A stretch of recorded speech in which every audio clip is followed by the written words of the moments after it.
Þið megi endilega share við erum með svona livestream, vitið þið hvað það er? Já, þið megi share það á Facebook til, þú veist, mamma, pappa, vini ykkar og svona. Já, Eiður. Já, bara benda á, veist, núna erum við búin að vera að ræða mjög mikið saman það sem við viljum koma á framfæri og pallborðsumruna vera streymt live inn á Facebook og við viljum bara ýta undir að við séum að koma orðin út og endilega inn á Facebook sharea þessu. Ég skal follow alla á Instagram sem gera það, ok? Takk fyrir. Takk.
Sæl, Sveinn Ægir heiti ég og er í ungmennaráði UMFÍ.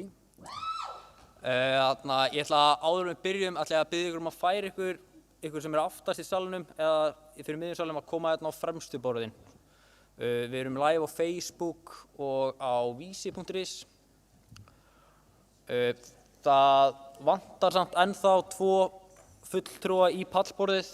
Við vonumst til þess að þeir komi bara. Þeir eru allan ekki búið að forföll, en eins og við höfum farið yfir áðan þá verður þetta þannig að þeir sem hafa spurningar munu koma hérna frá minni sjónarhönd vinstra megin í salinn, ykkar hægra megin og spyrja spurninga í míkrafón sem hérna. Þið raðið ykkur bara í röð og við skulum hafa það þannig að það séu ofta svona 3 í röð og leiðu að einn er búinn að spyrja spurningu þá fer bara næsti í röðina og látum að þetta vera svona gott flæði. En okkur er ekkert að annað vandbúnaði. Hér eru komin frá mér séð Andrés Ingi Jónsson, þingmaður utan flokka, Bryndís Haraldsdóttir, þingmaður Sjálfstæðisflokksins, Sanna Manuela borgarfulltrúi Sósíalistaflokksins í Reykjavík og Steinunn Þóra Árnadóttir, þingmaður Vinstri grænna og Willum Þór Þórsson, þingmaður Framsóknarflokksins. og við vonumst til þess að Dagur B. Eggertsson borgarstjóri og Sigurður Ingi, formaður Framsóknarflokksins og samgöngu- og sveitarstjórnarráðherra, mæti á eftir.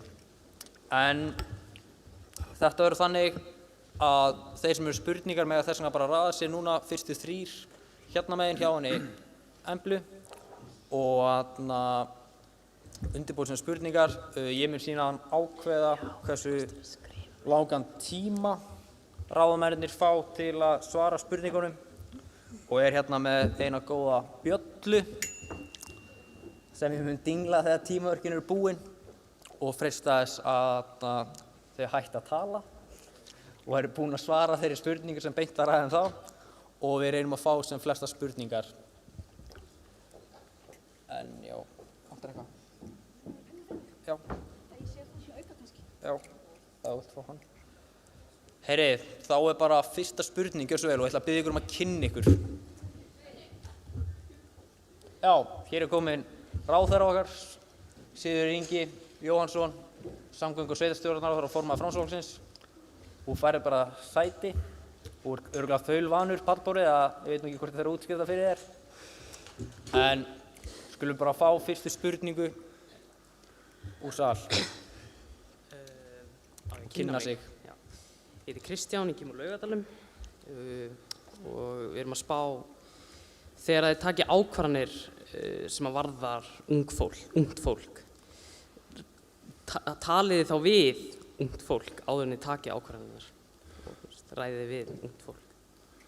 Ok, takk fyrir þetta. Ég ætla að leyfa Andrés að byrja og helst hafa þetta bara já, nei, kannski spurningu og vera fljót í svörum. Sko, við erum farin að gera það alltaf meira og meira.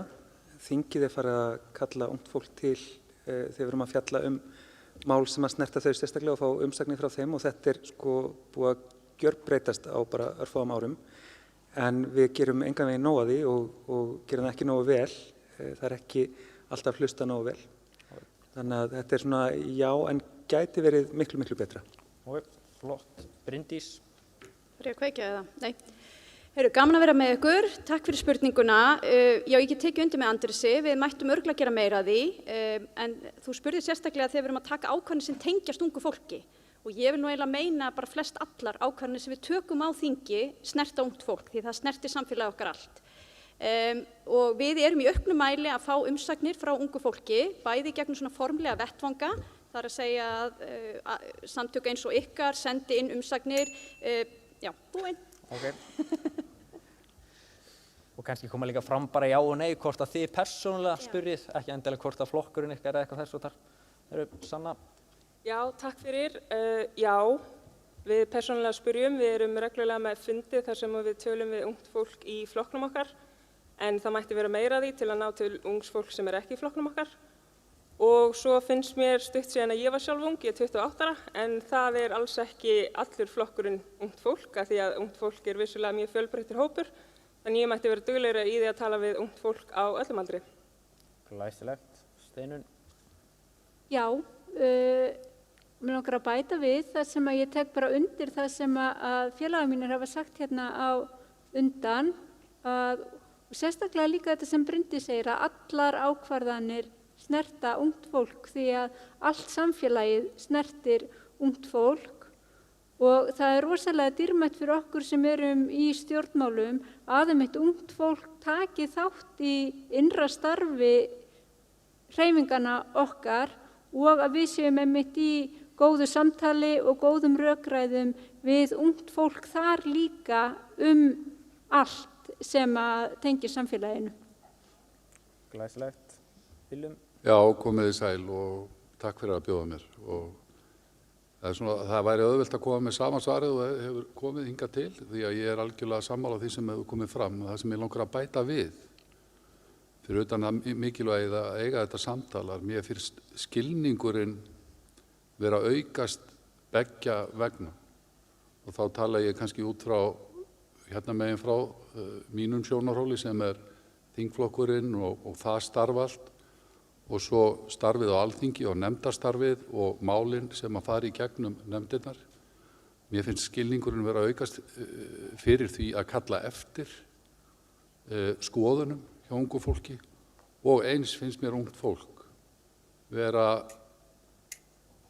finnst það vera aukast skilningur þess að koma þeim skoðunum á framfæri á réttum vettvangi. Já, takk fyrir þetta. Sigurður Ingi. Já, sko það þannig innan flokksins, við viljum sko elstu mennir, þannig að við erum ekki góðir fulltrúar í dag að vera báðir enda jafngamlir. Við erum með öflugt ungt fólk og það hefur sannarlega rödd, situr meðal annars á þingflokksfundum hjá okkur.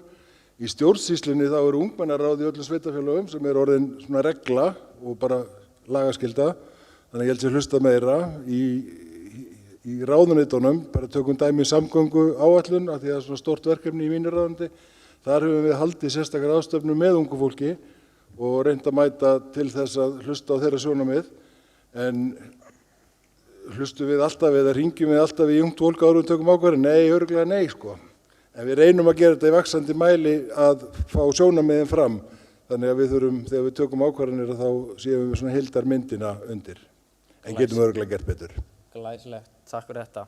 Þá ætlum við að fá næstu spurningu úr sal.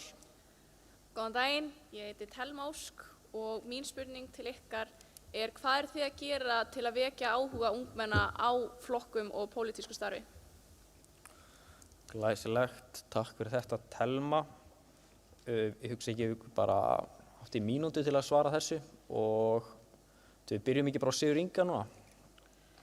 Já, frábær spurning og ekki auðvelt svar. Ég held að eitt sé samt mjög mikilvægt í þessu. Það er að vera ekki bara með samráð og samtal, heldur að gefa fólki raunveruleg tækifæri og þar þýðir að þau eru þá þátttakendur í framboðum, listum og líka ofarlega og við hjá Framsókn höfum gert það en ég held að það sé svona lykillinn að því að unga fólki finni á það sé hlustað en auðvitað líka að efla starfið, bara grassrótastarfið og láta fólk skilja að allar ákvarðanir sem við tökum eru pólitískar, líka svo að ákveða hvort maður ætlar á fætur á morgnana og ég þekkti ágætan vinn sem sagði að veri svo pólitíska ákvörðun að maður þyrfti að taka hann á kvöldin því að maður er svo hlutdrægur á morgnana.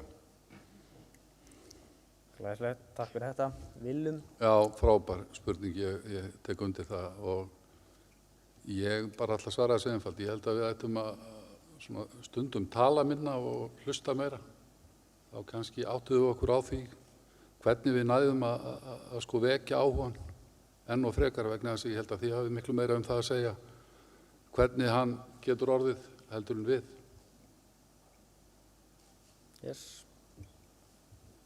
Já, ég get tekið undir þetta. Ég held að við þurfum að hlusta og vera tilbúin að heyra sjónarmið ungs fólks og að taka vel á móti ungu fólki þegar að það kemur á fundi hjá okkur, hvort sem það er til þess að gagnrýna okkur sem fyrir erum, fyrir hvernig við höfum starfað eða ákvarðanir sem við höfum tekið, en líka einmitt til þess að hlusta eftir nýjum sjónarmiðum og nýrri sýn því að samfélagið eru auðvitað alltaf að breytast og ungt fólk býr oft yfir þekkingu og reynslu, lífaðri reynslu af hlutum sem við sem erum eldri höfum kannski ekki eða höfum upplifað öðruvísi og þess vegna held ég að sé mikilvægt að hlusta og taka vel á móti ungu fólki þannig að því það finni að það sé velkomið og það sé tekið mark á því. Já, að tala á mannamáli áður en að ég byrjaði í stjórnmálum þá skildi ég oft ekki hvað stjórnmálafólk var að segja og nú er ég búin að vera í þessu í rúm 2 ár og þetta er vinna mín og ég skil oft ekki hvað annars stjórnmálafólk er að segja og allar þessar skammstafanir sem eru oft notaðar í skýrslum, ég skil ekkert hvað þær þýða þannig ég held að sé gríðarlega mikilvægt að tala bara á mannamáli, segja hlutina eins og þeir eru og að fólki með reynsluna komi raunverulega að borðinu, að þetta sé ekki eldra fólk að tala hvað unga fólki þurfi og að vera einhvern veginn opið fyrir samtali heldur að ungt fólk komi bara beint að borðinu og það sé með í stefnunarmótunarvinnunni, að það sé með frá byrjun að segja að það er þetta sem við þurfum, það er þetta sem við viljum í staðan fyrir að eldra fólk móti einhverja stefnu, eldra fólk í stjórnmálum móti stefnu og svo sé yngra fólki boðið einhvern veginn að koma að borðinu seinna. Það er mikilvægt að koma að borðinu til þess að byrja með af því að ungt fólk veit hvað það er núna sem að þarf að laga og þarf að breyta. Já, takk fyrir. Í mínum flokki Sjálfstæðisflokkinum erum við með mjög öflugt ungliðastarf og við erum til að mynda að fara að halda landsfund núna í haust þar sem að stefna flokksins til næstu ára mótuð og þar hafa ungliðahreyfingarnar verið mjög öflugar í öllu starfi. Og það rosa gaman að vera í Laugardalshöllinni stútfullri af fólki og það er mjög mikið af ungu fólki sem er virkilega tilbúið að taka til máls og segir hvað á því brennur. Þau vinna saman af ályktunum sem þau leggja fram og þurfa að fara í atkvæðagreiðslu og annað. Þannig að það hefur virkað mjög vel. Nú svo á ég nokkur ungmenni heima og ég reynir reglulega að brydda upp á skemmtilegum umræðuefnum við matmálsborðið og það er svona misjafnt hvernig því er tekið, hvort að fólk hafi sterkar skoðanir eða ekki og stundum erum við alveg rosalega ósammála á heimilinu og það er líka rosa gaman að því. Já, nú er ég ekki í flokki, þannig að ég er ekki mikið að reyna að vekja áhuga ungs fólks að koma í einn ákveðin flokk þessa dagana, en sko flokkarnir eru meira og minna allir í standandi vandræðum með þetta.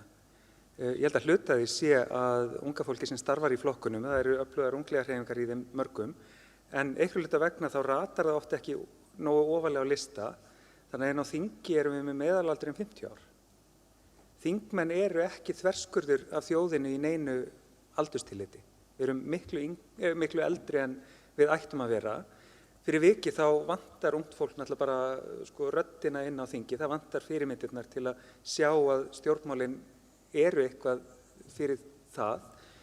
En á sama tíma erum við með fólk sem er að nota þau verkfæri sem það hefur, hvort sem það er að mæta á föstudögum fyrir framan þinghúsið að mótmæla aðgerðaleysi í loftslagsmálum eða Femínistafélag Langholtsskóla að berjast fyrir ókeypis tíðavörum á klósettinu í skólanum. Það er svo ótal margt sem er hægt að gera. Flokkarnir bara þurfa einhvern veginn að fatta að tengja við þetta fólk og það er engan veginn að ganga. Glæsilegt, takk fyrir þessi svör. Næsta spurning, takk. Já, góðan daginn, ég heiti Betsy.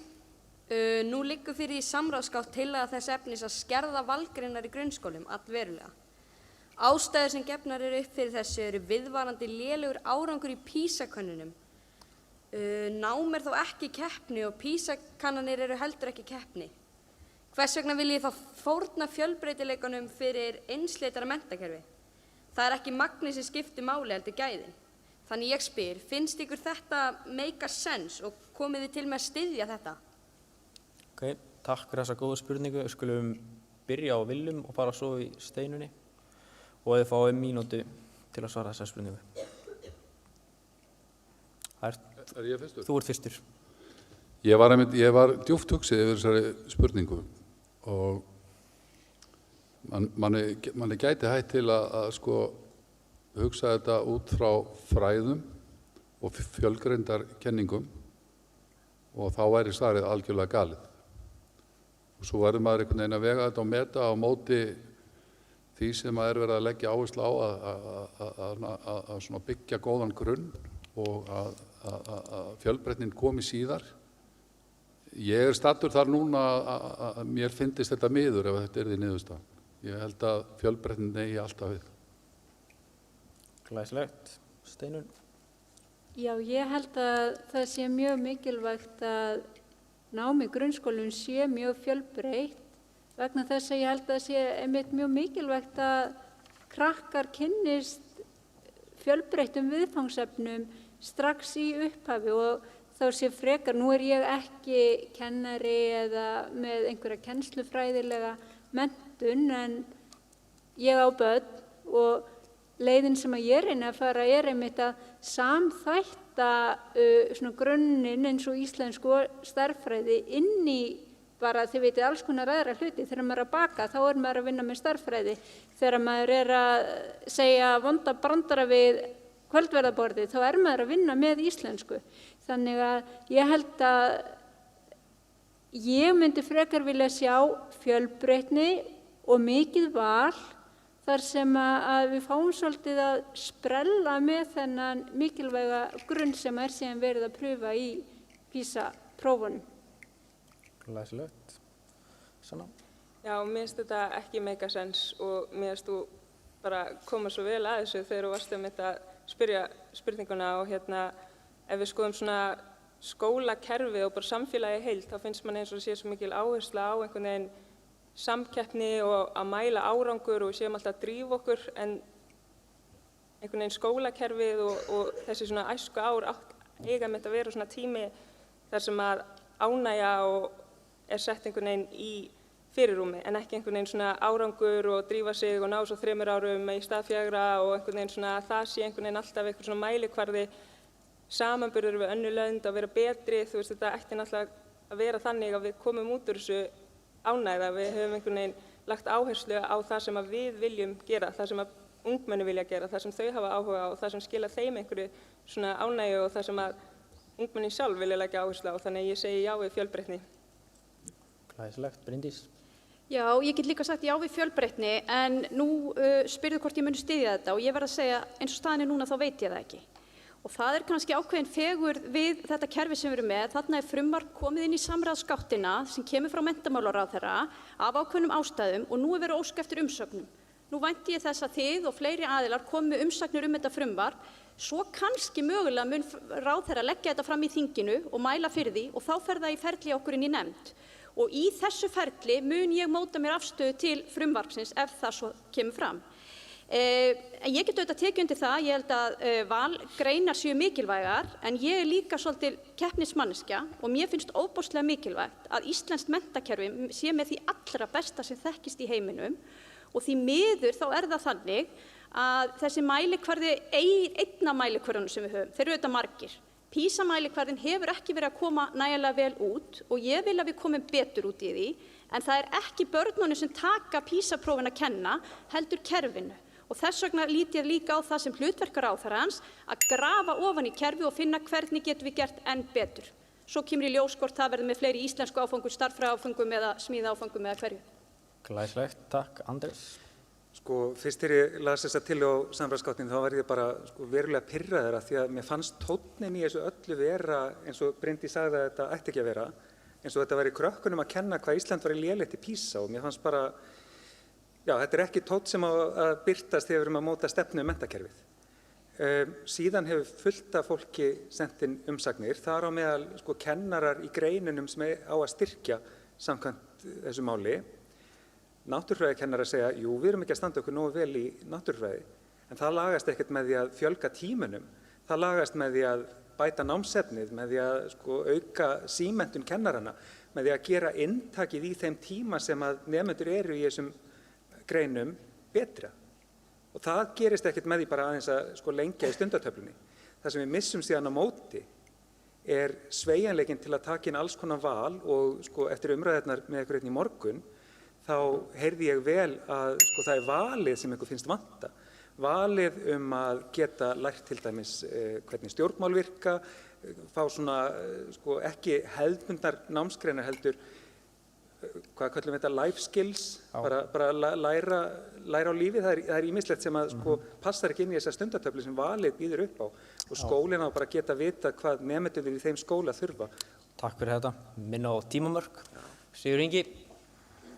Já, Betsy, ég held að kannski megi umorða spurninguna þína aðeins öðruvísi eða byrja á öðru forsendum og segja kerfið frábært í dag og skilar þetta árangri.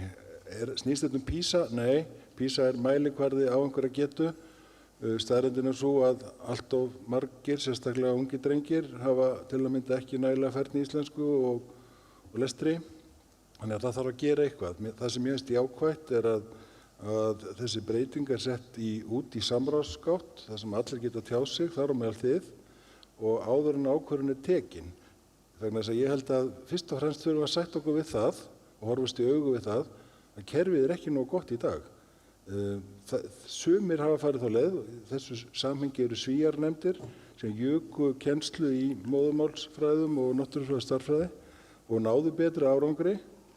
Það rétta leiðin?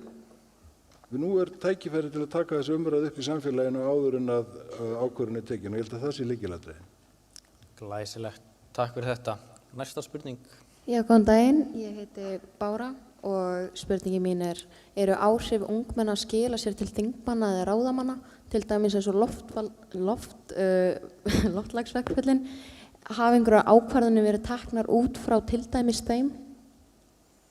Glæsilegt. Takk fyrir þessa spurningu, Bára. Ég ætla að leyfa Steinunni að byrja þessa spurningu og gefa 30 sekúndur.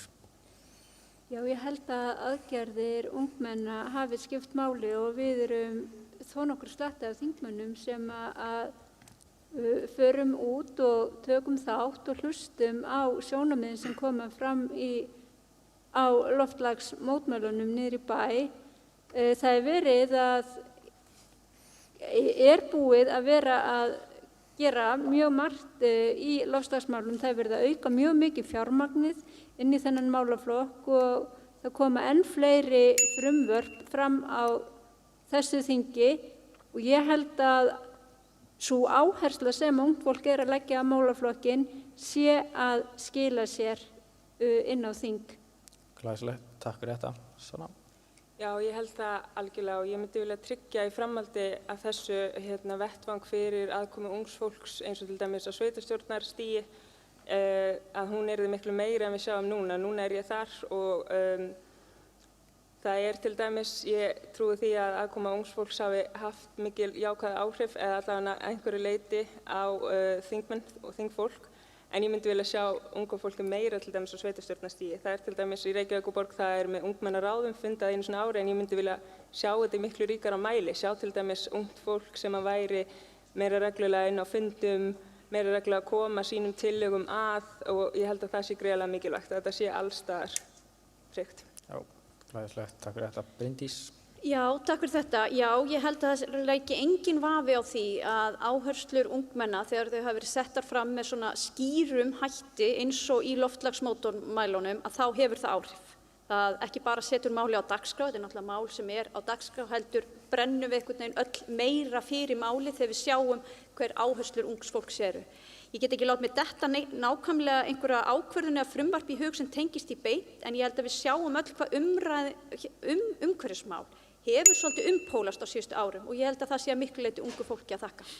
Glæsilegt, Andrés.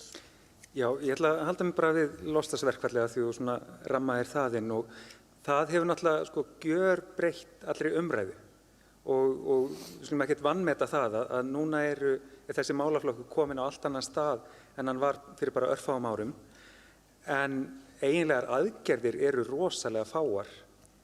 Þannig að einmitt, þingmenn eru duglegir að tala við ungmennin á Austurvelli en fyrir ári þá fóru aðstandendur verkfallana á fund upp í ráðherrabústað og hittu ríkisstjórnina og lögðu fram kröfuplagg og það hefur ekki neitt verið framkvæmt af því ár síðan. Sigurður Ingi. Já, ég ætlaði einmitt að byrja þar sem Andri sendaði. Það var sem sagt, við höfum haldið fundi með bæði ungmennaráði heimsmarkmiðanna hjá Sameinuðu þjóðunum og ungmennum eða fulltrúum verkfallshópsins og ég hef tekið þátt í ráðstefnum erlendis með íslenskum aðilum. Engin spurning bara að sjónarmið ykkar hafa náð í gegn. Það gerir það hins vegar ekki að öll sjónarmiðin sem að þið komum með verði hluti að okkar aðgerðaáætlun en við tökum að sjálfsögðu tillit til þeirra, hlustum og ég held líka í mörgu tilvikum hafið þið vakið eldra fólk til umhugsunar sem er gott. Það er það sem við eigum að gera þegar við erum yngri. Já, takk.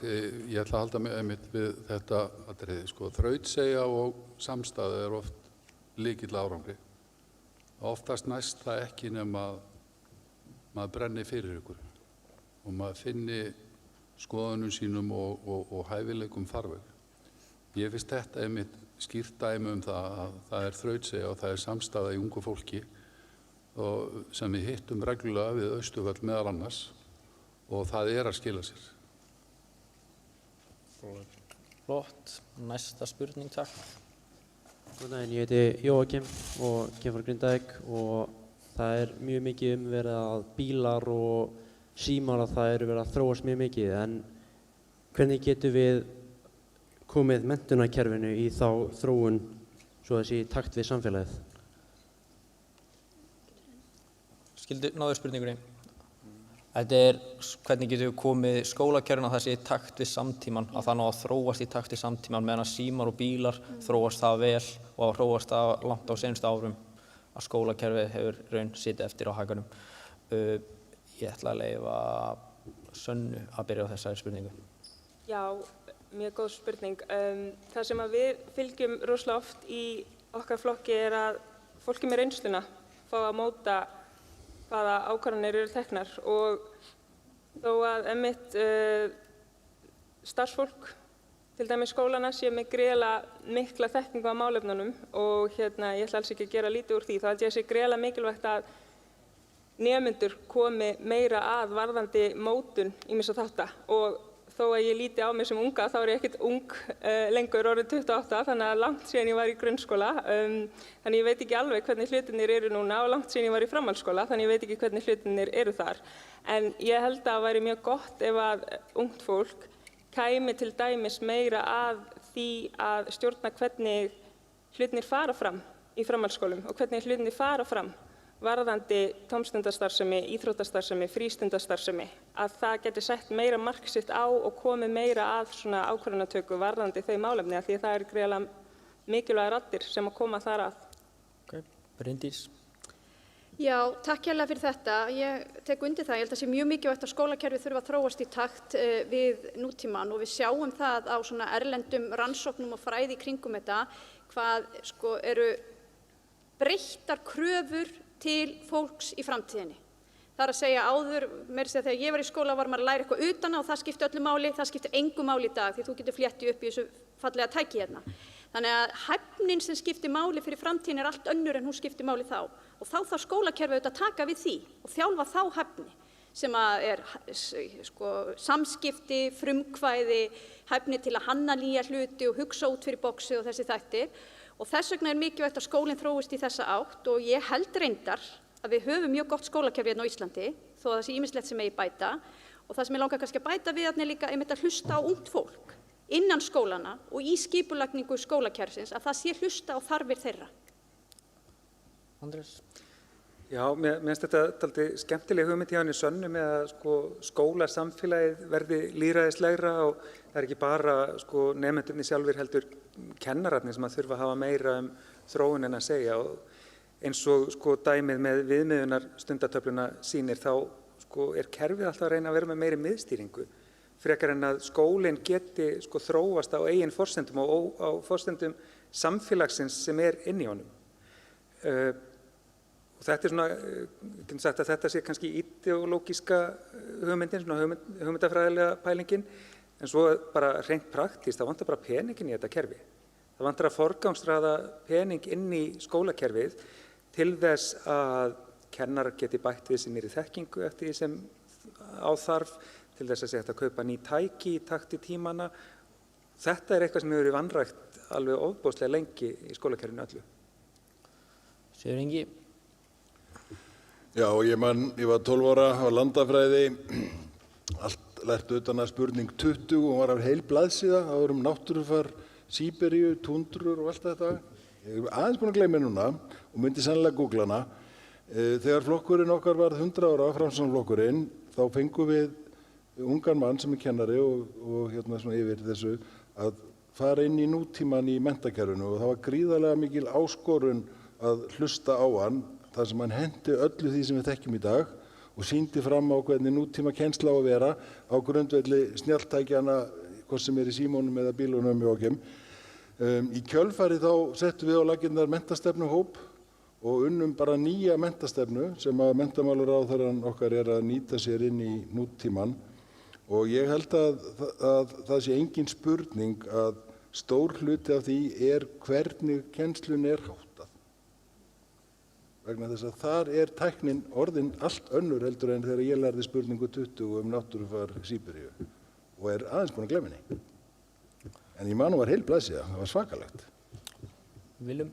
Já, ég held að það er engin ein klæðskera sniðin lausn í kennslu og ég held að tæknin geti hjálpað okkur þar vegna þess að hún þarf að vera einstaklingsmiðari. Við erum öll mjög misjöfn hvernig við vekjum áhuga og hvernig við beinum honum í einhvern farveg og ég held að því miður þó að lýðræði og lýðræðisleg vinnubrögð séu einn af hornsteinum menntastefnu eins og hún er í dag sett upp að þá eru við kennarar og ég segi við kennara vegna þess að ég hef starfað sem kennari að oft á eftir nemendum þegar kemur að því að nýta í kennslu aðferðum, tækni og fjölbreyttar aðferðir.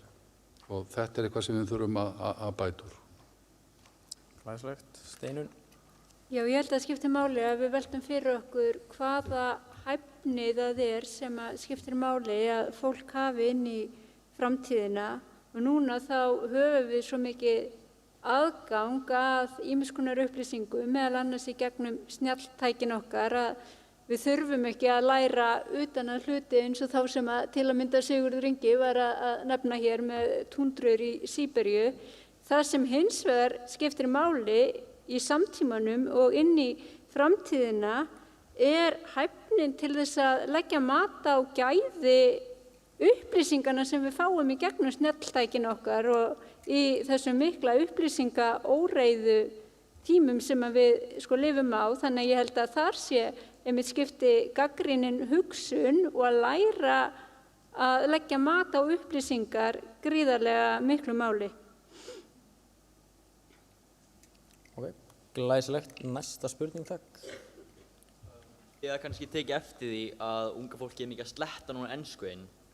En ég vil spyrja hvers vegna bara ekki breytt námskrá til dæmis og haft áherslu að við komum betur fram og hvernig við tölum. Og þú heitir? Hjörtur. Hjörtur. Bryndís. Já, ég tek eftir því að það er mjög mikið verið að sletta og á mínum heimilu þarf ég mjög ofta leiðrétta börnin mín í því að það sé íslenska sé máli við borðið, verða alveg rosalega fornaldaleg. En ég ætla að taka undir að ég held að skipti ofboðslega miklu máli að fólk kunni líka einmitt að standa upp, tala fyrir fram að fólk, þora að standa á sínu og koma sínum sjónarmiðum á framfæri. Og talandi, ef ég víka aðeins að spurningunni sem var hérna áðan, þá held ég að þetta sé eitt af þeirri hæfni sem skipti hvað mestu máli. Jú, við þurfum að kunna gott íslenskt mál út af því að það skipti máli í stóra samhenginu fyrir menningun okkar, að við höldum utan um tungumáli okkar, en það skiptir ekki síður máli að við getum einmitt nýtt þetta frábæra tungumál okkar til að koma hugmyndum okkar, hugsjónum og sjónarmiðum á framfæri. Og ég efast ekki að við getum gert mun betur í að koma því inn í skólakerfi og auka færni íslenskra nemenda enn frekar í því. Andrés? Kannski byrja að viðurkenna að þó ég sé dálítið eldri en þið þá sletti ég alveg stundum á ensku. Og það er ekkert skólakerfinu að kenna, það er kannski meira við með að sakast, en ég held að vanti líka, það þarf ekki endilega að breyta aðalnámskrá til að taka á þessu, heldur þarf að bjóða upp á efni á íslensku, þar sem ungt fólk í dag er að neyta í auknum mæli efni sem er bara í boði á ensku. Ofboðslega mikið af fræðslu á sér stað til dæmis á YouTube, þar sem er heill haugur af enskumælandi fræðsluefni. Ef við förum að skoða einhverjar upplýsingar stjörnufræði, getið þið fundið eitthvað á íslensku eða flettið þið bara upp og finnið á ensku og farið að tala Jupiter frekar en Júpiter. Þetta er eitthvað sem að vantar. Það vantar að láta fólk hafa efniviðinn til þess að það geti tala þetta fína tungumál sem við eigum. Og þar höfum við aftur ekki verið að standa okkur. Það er ekki búið að framleiða nógu mikið af fræðsluefni á íslensku. Sigurður Ingi? Já, Hjörtur, er þetta ekki önnur birtingarmynd þess sem að Betsy var að tala áðan? Að við stæðum okkur ekki nægja vel til að mynda íslensku og það verður þess vegna nauðsynlegt að breyta aðalgrunnskránni og kenna meira íslensku. Það þarf ekki endilega að kenna það sama og er verið að kenna. Það gæti við einmitt verið að kenna það sem þú ert að nefna, framkomu og slíkt. En ein af ástæðunum sem ég hef heyrt allavega þá sem að rannsaka þessi mál halda fram að það sé orðaforðinn, að því við lesum minna þegar við erum ungmenni í dag en við gerðum áður og þess vegna grípum við frekar til enskuslettunar að því okkur er þau eru okkur tamari. Þannig að spurningin er kannski, er þetta ekki sambland af því að auka íslensku kennsluna en einmitt blandin inn í það sem að þú varst að tala að hluti af því er að hvernig við komum fram, læra framsetningu og svona eðlileg samskipti á móðurmálinu. Ég held að. Willum? Já, takk. Nú samþykkti þingið aðgerðaráætlun sem að menntamálaráðherra er að útfæra að varðveita íslenska tungu á öllum sviðum samfélagsins og þetta er auðvitað svo kannski í skólasamfélaginu þá er þetta svo ríkt að því við erum alltaf að nota tunguna og málið og ég get alveg tekið undir það að við þurfum að vera meðvituð þegar það koma ný orð sem að flæði yfir, en ég held að við þurfum ekki að hafa svo miklar áhyggjur af því. Ef þið áttu ykkur á því hvað ég að fara í því, en svo lengi sem við erum meðvituð það og erum alltaf að sko rækta íslenska tungu þegar orðin að koma. Steinunn? Já, ég held að við þurfum í rauninni að bæði að okkur þarf að þykja vænt held ég íslenskuna okkar og finnast hún skemmtileg því að þá notum við hana og við þurfum líka að vera til í það að leika okkur og stundum finnst mér bara slettur eiga ágætlega við og fanga bara betur hugsunina það sem að mann langar að segja. Þannig að ég ekkert alfarið á mótið þótt ég sé alltaf að leiðrétta börnin mín. En svo skiptir líka finnst mér máli að við verðum að muna eftir því að Ísland er fjölmenningar samfélag og það hafa ekki allir sama grunnin í íslensku og þess vegna þurfum við að vera líka opin fyrir því að íslenska sé töluð með fjölbreyttari hætti en var kannski hérna áður fyrr og að fólk sem að talar ekki einhverja forna gullaldar íslensku á að hafa nákvæmlega sömu tækifæri til þess að koma sínum sjónarmiðum á framfæri, en það einmitt mikilvægt að bæði skólakerfið og samfélagið allt sé líka til í að leyfa fólki að komast að þannig að það fái þjálfun í að tala eins og til dæmis hér í dag þið eruð að gera með því að bera upp spurningar fyrir fram að stóran hóp. Takk fyrir þetta. Sanna? Já, það eru mörg svona utanákomandi áhrif sem að hafa mótað tungumáli okkar og hvernig við tölum, en ég held að það sé líka mikilvægt að skoða einn svona stærra samhengið í þessu og ég vona að ég sé ekki að fara út fyrir efnið að stundum nær íslenska tungumáli bara alls ekki utan orð sem að við viljum tjá okkur með, eins og ég hef lengi vel verið að reyna að finna eitthvað orð sem að næra þýða til dæmis orðið inclusive, að við viljum einhvern veginn ekki útiloka neitt og orð sem að næra þýða til dæmis people of color, fólk sem ekki hvítt, þú veist, á maður að fara að vera einhvern veginn, já, fólk sem ekki hvítt, ég svona manneskja sem ekki hvítt, þú veist, brún manneskja, en svo líka til önnur aðrir húðlitaðir litir sem ekki þessi típiski húðlitur, þannig að stundum maður komin með alls konar svona skammstafanir og slettur og farin að segja sko POC fyrir people of color og ég vona ég sé ekki að flækja hlutina hérna í þessu 30 sekúndan slotti sem ég hef til að reyna að útskýra þetta, en stundum verðum við bara viðurkenna að slettur eða ensku orð ná betur að lýsa einhverju sem við erum að reyna að segja sem að íslenskt tungumál nær bara alls ekki utanum og þá verðum við bara að taka það upp og taka þá umræðu að íslenskan ekki alltaf mjög inclusive, svo ég sletti hérna, þannig ég held að þetta sé eitthvað sem við þurfum að taka inn í umræðina þegar við ræðum íslenskt tungumál framtíðarinnar. Glæsilegt. Það eru margar spurningar sem bíða og ég ætla að stytta svaratíman í 40 sekúndur, úr mínútu 40 sekúndur, svo við vonandi náum að klára sem flestar að þið vandið orðin. Næsta spurning, takk. Já, heyrist í mér? Já. Já, þingmenn, ungmennafélög og góði gestir. Gústaf Sælind heiti ég og kem frá Bláskópið. Stjórnarskráin okkar að mörgu leyti mjög úrelt. Það eru mjög skiptar skoðanir þessa nýju stjórnarskrá og það eru margir flokkar sem hreinlega á móti henni. Mér langar því að spyrja, því að í 65. grein segir í stjórnarskránni að konur og karlar skuli njóta jafns réttar í hvívetna. En með þekkingunni okkar í dag vitum við að það til miklu fleiri heldur en bara 2 kyn. Og því langar mér að spyrja, ert þú fylgjandi því að stjórnarskráin verði samþykkt? Ef ekki, eiga önnur kyn, önnur heldur en karlkyn og kvenkyn, engar stjórnarskrávarin rétt? Þetta tvöföld spurning og á þessi 40 sekúndur vilja reyna að svara spurningu 1 og 2. Hvort þið séð samþykkt því og hvort að hin kynin séu yfir höfum einhvern stjórnarskrávarin rétt. Já, ég var að sleppa að vera að samkvæma mig sjálfum mér og lengja umræðutíman upp í 60 sekúndur kannski þessari spurningu. Ykkur sem vill byrja? Andrés? Fyrra svar, já, ég vil að við samþykkjum stjórnarskrá sem byggir á tillögum stjórnlagaráðs. Seinna svar, sko þetta uppáhalds ákvæðið mitt í stjórnarskránni. Ég vann í stjórnlagaráði, ég vann í nefndinni sem að samdi þetta ákvæði og jafnréttisákvæðið í drögunum sýnir svo vel hvað heimurinn hefur þróast á þessum tíma síðan. Vegna þess að stjórnlagaráð fékk tillögu að bæta kynvitund inn í jafnréttisákvæðið.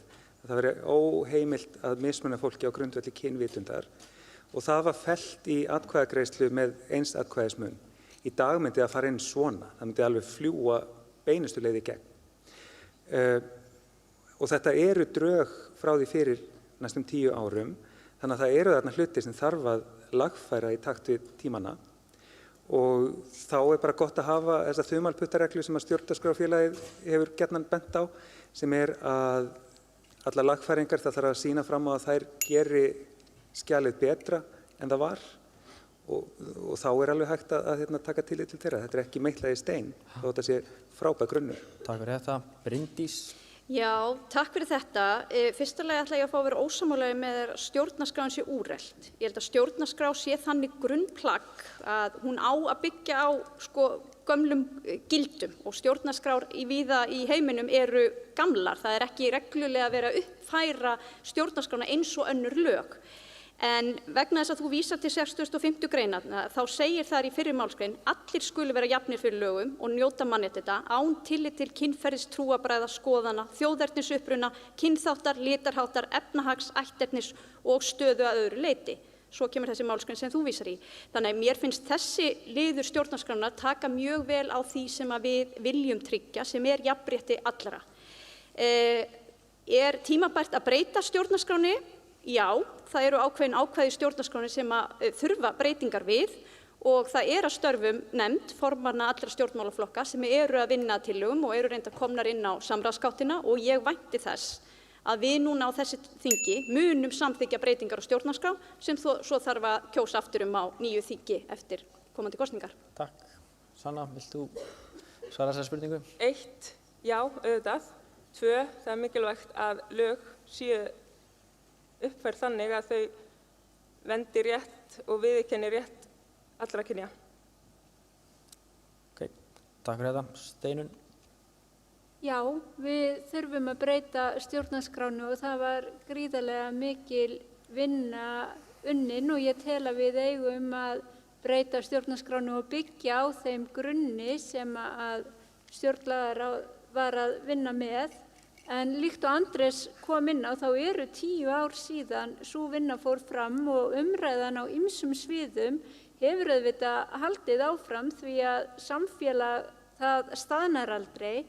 Þannig að mér finnst dæmið sem að hér var nefnt kynin vera mjög gott, dæmi eitt af því sem að við þurfum að taka dýpri snúning á vegna þess að kynin eru, ég nú ætla ekki að segja hversu mörg þau eru en þau eru að minnsta kosti fleiri en 2 og það á líka við og fleiri málasviðum þar sem að það hafa orðið breytingar til að mynda hvað varðar sameiginlegar auðlindir okkar því að þar til dæmis komin ný tegund af orku sem við erum að nýta sem vindorka. Takk fyrir þetta.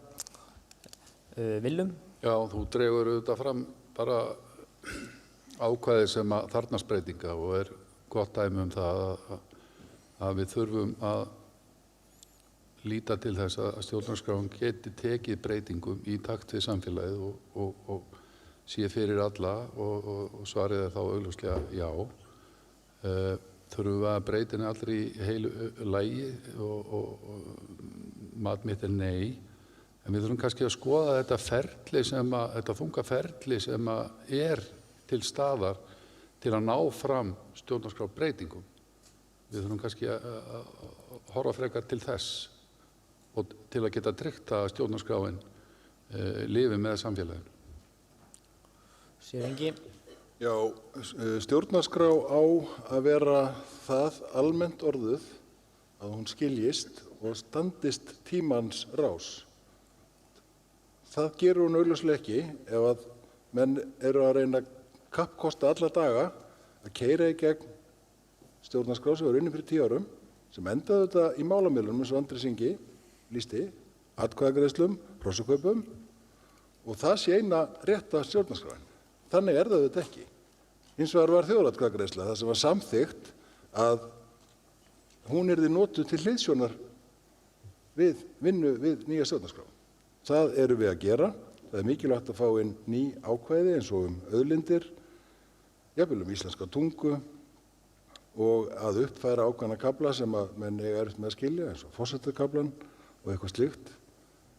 En stjórnarskráin okkar í dag, hún veitir öllum almennan rétt, alveg eins og Bryndís lýsti þegar hún les fyrirhlutann.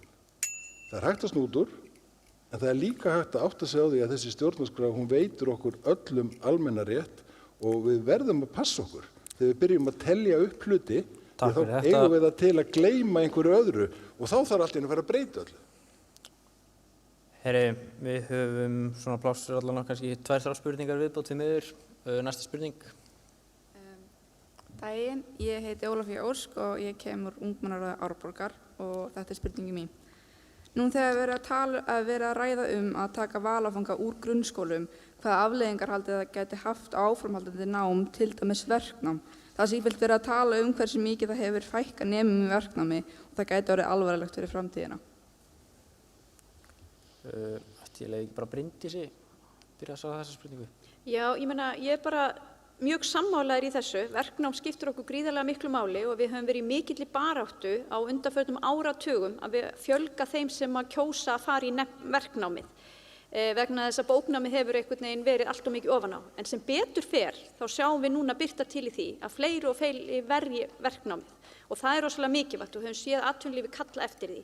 Og ég efast ekki það að valgreinar og verknámsáfangar inn í grunnskólanum skipti máli til að krakkar fá að kynnast þessu. Þannig að það þarf að vera öflugt verknám líka inn í grunnskólanum. Sanna? Já, ég er sammálaður og vettvangurinn og rýmið fyrir þetta nám þarf að vera aðgengilegt og þurfum líka að skoða einmitt svona aðstöðu kannski mun nemanda og skoða einmitt er það alveg tryggt að allir nemendur sem hafa áhuga á því að velja sér þetta nám geti alveg pottitt komist í það og þá er mikilvægt að skoða hluti eins og bara framfærslu, eins og húsnæðisaðstöðu, eins og koma sér til og frá staðnum varðandi samgöngur, þannig ég held að sé gríðarlega mikilvægt að skoða þá þætti líka. Þannig að við tryggjum bara einmitt að allir komist sem vilja komast. Steinunn? Já, líkt og ég kannski kom inn á svolítið í svari mínu hérna áðan, þá tel ég að mikilvægt að ungt fólk fái breiða menntun þar sem að það kynnist mörgum og ólíkum fögum og sviðum í sínu námi til þess bæði að spreita sig áfram og sjá það hvar áhugasvið þeirra liggur, hvar hæfileikar þeirra liggja og hvað þeim finnst gaman að gera því að það á að vera skemmtilegt að vera í námi og það er mjög mikilvægt að allir geti fundið það sem að þeim finnst skemmtilegt að gera og læra. Já, ég ætla svona kannski nálgast það svona í þessu stóra samhengi. Það er bara alltaf mikilvægt og mikilvægast kannski fyrir ungt fólk að nýta það frelsið sem það hefur framan af ævinni til þess að vera leitandi, prófa sem flest, hvort það eru tómstundir, íþróttir eða inn í skólan. Og þess vegna verðum við að horfa til þess til að skapa sem flest tækifæri fyrir ungt fólk til að finna hvar áhugahvötin og hvar áhugin liggur og hvar hæfileikarnir og eiginleikarnir eru. Vegna þess að allt það sem við gerum, sem við höfum brennandi áhuga fyrir, þar náum við árangri og það mun styðja okkur sem mest og best til að hafa áhrif í okkar samfélagi. Takk fyrir þetta. Sigur Ingi? Já, ég held að það sé bara skýrt og við erum öll held í sammála það að forsendurnar fyrir því að ná góðri menntun að það sé ákveðnir valkostir þar. Það er mjög mikilvægt að við leggjum áherslu á verknámið, listnámið, sköpunarnámið. Við erum að gera það núna gagnvart nýjum úrræðum fyrir þá sem eru atvinnulausir. Einfallega atvinnulífið kallar á það og við höfum kannski ekki bara menntað nægilegan fjölda og það væri vont ef við færum að gera það núna sem að myndi síðan koma okkur í koll síðar. En ég held að það sé staðreynd líka að grunnskólinn ekki síst, hann hefur lengst 2 ár frá þegar ég var og hann hefur lengst líka á daginn, þannig að það hlýtur að vera pláss fyrir þessa valkosti í dag. Takk fyrir þetta. Hvað var hérna fyrir 20-30 árum, fyrir ekki að stela tíma. Allt í góðu. Herru, við höfum pláss. Já, fyrir gefðu, Andrés. Jú, þú ert að svara þessar spurningu. Nei, mér langar bara að segja að ég vona að þið skiljið sem flestin umsögnum við þessar hugmyndir og ráðuneyti bara átti sig á því að það meiki ekki sens að taka út sveigjanleikann í grunnskólanum eins og lagt til. Af því að ég hef miklar áhyggjur af þessu. Ég hef áhyggjur af því að þetta sé framhald af því sem var gert með framhaldsskólann þegar hann var styttur úr 4 í 3 ár. Einhver hugmyndum að straumlínulaga menntakerfið þannig að fólk komist sem fyrst í gegnum það, en á sama tíma að það dragi úr fjölbreytileikanum í náminu. Þetta er bara engan veginn góð þróun. Það er skárra að útskrifast ári síðar en vera með betri menntun á bakinu en að vera fljótari og með verri menntun. Já, takk fyrir þetta. Heyrðu, við miður seinasta spurningin. Góðan daginn, Hjördís heiti ég. Í þjóðaratkvæðagreiðslu árið 2012 samþykktu 2/3 kjósenda nýju stjórnarskrána. Af hverju er mál sem fær svona mikinn stuðning í þjóðaratkvæðagreiðslu ekki komið lengra en þetta? Ok, stórt er spurt. Það lega Sigurður Inga, hann hefur Ég skal byrja, af því að, og fyrirgefðu þetta hljóma kannski brútalt, en þetta er röng staðhæfing. Það var ekki samþykkt ný stjórnarskrá í þjóðaratkvæðagreiðslunni. Fyrsta spurningin, yfirspurningin var spurð, viltu hafa þessa stjórnarskrá stjórnlagaráðs til hliðsjónar við vinnu við smíði stjórnarskrár og 2/3 þjóðarinnar sögðu já við því og það hefur verið gert. Ein af spurningunum var eina spurningin sem var bein eitt ákvæði stjórnarskrárinnar. Viltu að íslenska þjóðkirkjan sé þjóðkirkja eða slitin frá? Og það var sami stuðningur við þá spurningar, sé 2/3 að íslenska þjóðkirkjan yrði hluti af kirkjan væri sem þjóðkirkja. Þannig að við verðum að tala þetta rétt. Það er verið að tala rangt forsendurnar. Það var ekki samþykkt ný stjórnarskrá í þjóðaratkvæðagreiðslu, heldur vinnan. Og hún unnin. Willum? Já, umræða stjórnarskrána og bara takk fyrir þessa spurningu. Ég held að það sé mikilvægt að við förum yfir þetta því að auðvitað skýri vilji og þörf til að breyta ýmsum ákvæðum í stjórnarskrána. En ég verð bara að svara því sem ég sagði hér áðan varðandi stjórnarskrána. Við eigum að horfa á ferli sem við vinnum eftir til að ná fram breytingum og ég sé bara þetta okkar sameinaða grundvallarplagg mjög mikilvægt, taka þeim breytingum sem samfélagi kallar á hverju sinni og þannig horfi ég á þetta. Ég get eiginlega engu bætt við það. Steinunn? Já, Sigurður Ingi fór ágætlega yfir þetta ferli og einmitt það að það var ekki verið að greiða atkvæði fullmótaða stjórnarskrá og það ennþá, vinnan hefur haldið áfram með því að byggja á því sem var gert í þeir sem stjórnlagaráð var að vinna með og mér finnst mjög mikilvægt það sem hefur einmitt verið gert bara núna síðasta vetur og það var að kalla saman hópa til þess einmitt að ræða tiltekna hluti í stjórnarskránni og það var meðal annars gert í svona hópum eins og eru hérna núna af því að ég minna þeir eru bara ný kynslóð sem komin upp og hefur skoðanir á þessum hlutum og þið tókuð ekki þátt í vinnunum fyrir 10 árum en núna hefur fólk aftur verið kallað saman á borðinu og vinnan í gangi og ég vona það að við klárum núna í vetur allavega einhverja breytingar á henni. Takk. Sanna? Já, þetta er mjög góð spurning sem ég sjálf velti fyrir mér hverjum einasta degi. Ég skil þetta þannig að meiri hluti kjósenda vildi þetta, þannig að þetta vilji þjóðarinnar og ég skil þetta þannig að þingmenn eigi að hlusta á vilja þjóðarinnar og framkvæma það sem að þjóðin að biðja að þau eigi að gera. Þannig að ég hvet ykkur öll til þess ef þið getið og viljið og hafið áhuga á að þrýsta þingmenn til þess að staðfesta vilja þjóðarinnar inn á nýstjórnarskrá.is. Þar skils mér þessi undirskriftavefur þar sem að vonandi þið getið skrifað undir ef þið hefur áhuga til þess. Ég vinn ekki í þingi en ég myndi kjósa með þessu að lögfesta ef að það væri upp, ef að ég vonandi að nota rétt hugtök allt ferlið. Bryndís? Já, takk fyrir þetta. Sigurður Ingi fór ágætlega yfir þennan feril hér áðan en fyrst vil ég segja, ég held að sé ofboðslega margt sem var spennandi í aðferðafræðinni sem var nýtt við svokallaða nýju stjórnarskrána. margt mjög spennandi og nýstárlegt. En það alveg rétt, það var ekki fullbúin stjórnarskrá sem þjóðin var að kjósa En þarna voru ýmsar mjög góðar hugmyndir sem á að vinna lengra.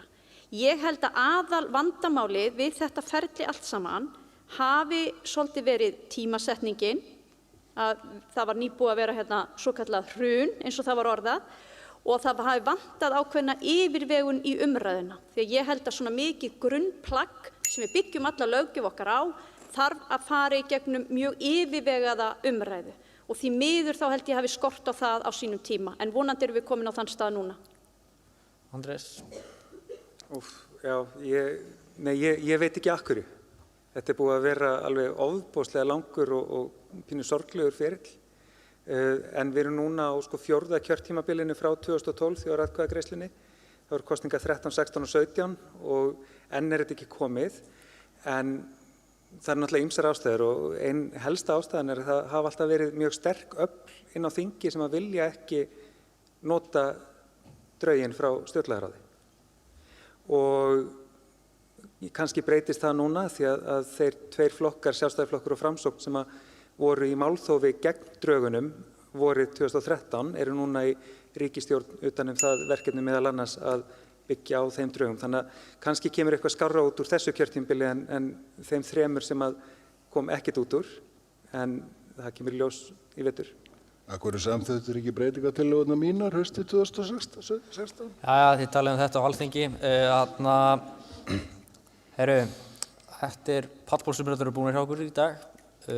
Virkilega ánægt að fá ykkur. Við ætlum að biðja ykkur að klappa fyrir ráðamönnunum.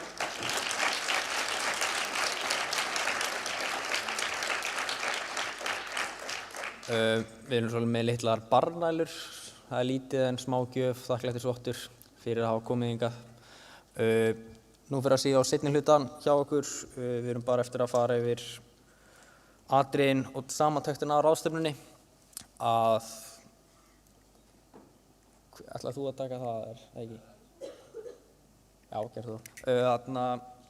Bara takk fyrir og endilega talið við ráðamennina, þeir eru kannski gefið sér tækifæri og vera eftir til að spjalla við ykkur. Takk.